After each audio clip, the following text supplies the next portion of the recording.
दोस्तों, कनाडा में खालिस्तानी आतंकी हरदीप सिंह निज्जर की हत्या के बाद से भारत और कनाडा के बीच चल रहा तनाव कम होने का नाम नहीं ले रहा। इसी तनाव के बीच इस महीने दिल्ली में होने जा रही P20 बैठक में भी कनाडा ने भाग लेने से मना कर दिया। माना जा रहा है कि खालिस्तानी आतंकी निज्जर की हत्या के बाद भारत से रिश्तों में आई खटास के बाद इस मामले पर चर्चा करने से बचने के लिए कनाडा ने सम्मेलन में शामिल नहीं होने का फैसला किया है। इसको लेकर विदेश मंत्रालय की तरफ से बताया गया है कि कैनेडियन प्रतिनिधि P20 में शामिल नहीं होंगे। बता दें कि इससे पहले लोकसभा अध्यक्ष ओम बिरला ने कहा था कि G20 देशों के अधिकारियों की आगामी संसद 20 बैठक के दौरान सीनेट के कैनेडियन अध्यक्ष के साथ भारत सभी मुद्दों को उठाएगा।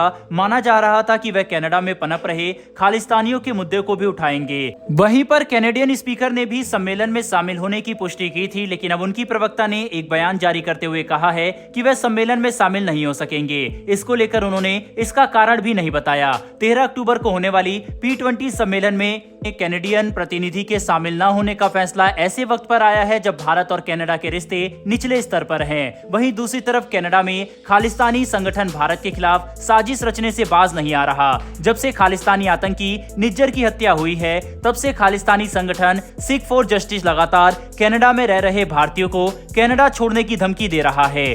इसी बीच अब खालिस्तान संगठन ने कनाडा समेत G7 के सभी देशों में किल इंडिया रैली निकालने का ऐलान किया है। संगठन ने ये रैली 21 अक्टूबर को आयोजित करने का फैसला किया है। आपको बता दें, G7 देशों में France, America, Canada, Germany, Britain, Italy और जापान आते हैं। खालिस्तानी संगठन इन देशों में स्थित भारतीय दूतावास के बाहर ये रैलियां करेगा, जिनमें वे इन देशों से भारतीय खुफिया नेटवर्क को खत्म करने की मांग करेंगे। इस होने वाली रैली को कंट्रोल करने में भारत को सबसे ज्यादा चुनौती कनाडा और अमेरिका से मिलेगी, क्योंकि इन दोनों देशों में पंजाबियों की संख्या ज्यादा है। एक बार फिर से खालिस्तानी ऐसी हिमाकत करने वाले हैं जो भारत समेत कई देशों पर अपना असर डालेंगे। यानी भारतीय विदेश नीति के लिए एक बार फिर से मुश्किल वक्त होगा और कठिन फैसला लेना पड़ सकता है। खालिस्तानी संगठन सिख फॉर जस्टिस का प्रमुख और भारत का कुख्यात अपराधी गुरपवन सिंह पन्नू ने हाल ही में एक वीडियो जारी किया था और खालिस्तानी समर्थकों को ज्यादा से ज्यादा इस रैली से जुड़ने की अपील की थी। इससे पहले भी पन्नू का एक वीडियो वायरल हुआ था, जिसमें वो हिंदुओं को कनाडा छोड़कर जाने की धमकी दे रहा था और कहा था कि अगर हिंदू यहां से नहीं गए तो उनको इसका गलत परिणाम भुगतना पड़ेगा।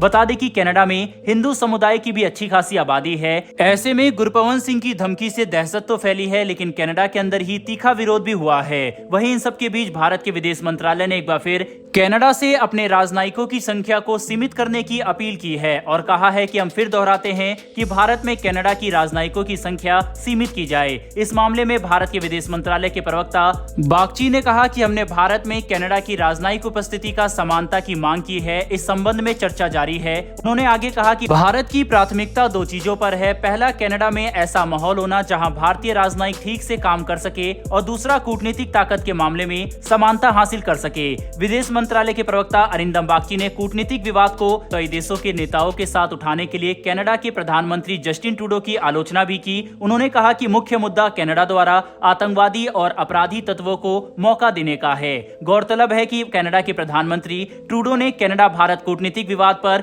पिछले दिनों जॉर्डन के शाह और संयुक्त अरब अमीरात के राष्ट्रपति से चर्चा की थी और इस बात पर जोर दिया कि अंतर्राष्ट्रीय समझौते का सम्मान होना चाहिए। भारत ने ट्रूडो की इन आरोपों को पूरी तरह से खारिज कर दिया।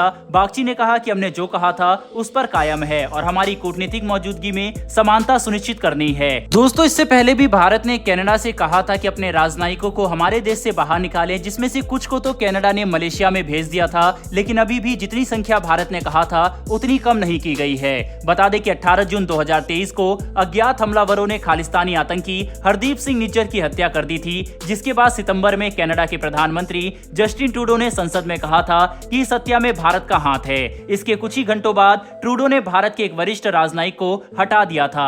जवाबी कार्रवाई में भारत ने भी कनाडा के राजनयिक को निष्कासित कर दिया था। इसके बाद से ही दोनों देशों के रिश्ते लगातार खराब हो रहे हैं। भारत ने कनाडा से इस मामले में सबूत भी मांगे, लेकिन ट्रूडो अभी तक कोई सबूत नहीं दे पाए। वहीं पर एक्सपर्ट की माने तो कनाडा में सिखों की जनसंख्या बहुत अधिक है, जिसका असर वहां होने वाले चुनावों पर पड़ता है और कनाडा में साल 2025 में चुनाव होने वाले हैं। सिखों के वोट के कारण प्रधानमंत्री ने इस तरह के बयान दिया, जिसमें अब वो खुद ही फंसते हुए नजर आ रहे हैं। अब ये माना जा रहा है किसी डर को लेकर कनाडा ने अब भारत में इसी हफ्ते शुरू होने जा रही 2 दिवसीय P20 बैठक में हिस्सा लेने से इनकार कर दिया है। बहरहाल दोस्तों, भारत और कनाडा के रिलेशन पर आपकी क्या राय है, कमेंट बॉक्स में लिखकर जरूर बताइएगा। साथ ही अगर आपको ये इन्फॉर्मेशन और वीडियो पसंद आई हो तो वीडियो को लाइक करके हमारी आने वाली डेली ऐसी वीडियो के लिए चैनल को सब्सक्राइब कर बेल नोटिफिकेशन को जरूर दबा लें। फिर मिलेंगे ऐसी एक नई वीडियो के साथ। धन्यवाद। जय हिंद।